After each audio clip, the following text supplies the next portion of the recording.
Hi, it's Mike. Like and subscribe for more videos. This is a review on The Unholy. Dun dun dun. Dun, dun, dun. Had not really high expectations or low. It was kind of mid with it. I remember seeing the ad, the marketing for it, I thought was funny because they were releasing it around Easter time. I thought it was funny, morbid. Yes, perfect Easter movie. The expectations weren't really high. I seen Jeffrey D. Morgan, which why I wanted to see this. I'm a fan of his. So it was on one day when I was day off having dinner. It was on the Star Channel, and so I was like, yeah, I'll give it a whirl and watch it. Critics did not like it, and audience were a little more favor of it, but thinking it was okay. So where do I stand? Predictable, below average horror film. The film gives it away what it is to the viewer while you're watching it, while the characters in the film are trying to figure it out, so you're just going through the motions. You're disengaged, you're not engaged with them. The acting, Jeffrey D. Morgan, Gary gives a good performance, always charismatic and entertaining. Carrie Elwood's Bishop Giles, pretty good. I'm probably saying this wrong. Domingo Morgano Delgrade. Who's one of the priest. Wasn't that good. Something with his character that's unintentionally funny too. Everyone else did their job. The ending, total BS. I shouted out to the screen, bull, you know what. Intelligence was insulted, and of course, sequel baits. The cinematography, some good atmospheric shots of darkened silhouettes, and a wide shot of Gary outside his motel balcony hallway. Overall, a below average horror film that lacks the mystery and scares it's supposed to have. A positive takeaway, broad interest in reading the book. It's based on a book, Shrine, 1983.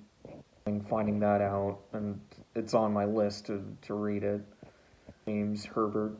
Another interesting thing, the filming, because they were filming during COVID, so they had crowds of people, but they couldn't film them. They only can do like a certain amount of them, and they had to film them with 6 feet apart, so they digitally add them in or green screen them.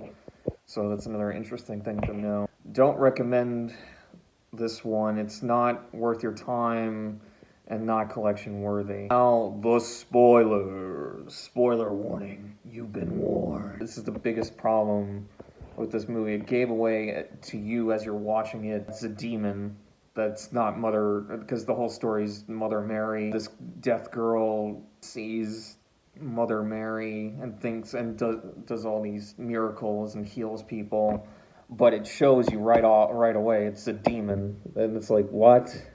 So you already know, so there's no mystery, you're disengaged. The CGI too. Another thing to mention about this demon creature, it did remind me of Darkness Falls. Was the same thing with that creature, that was a tooth fairy. Same thing with the creature, and they also both have a mask, and then at the end they both reveal what they are, and both have horrific burns, monster woman thing. So it was copying that, even though that movie wasn't good either.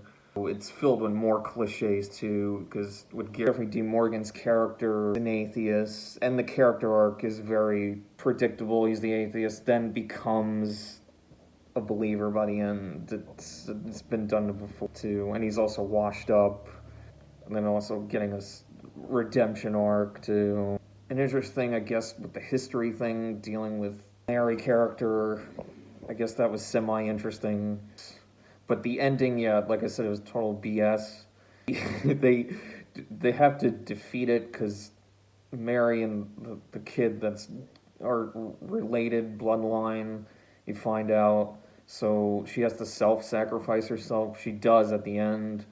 And I'm like fine with that. I'm like, okay, this movie is a one and done. She self-sacrifices herself and kills off the demon. But Gary, Jeffrey D. Morgan is like, we're not in good terms talking to God, and it's like, oh no, saying like, oh please, bring her back, and then she by a miracle, God brings her back. And I was like, this is such crap.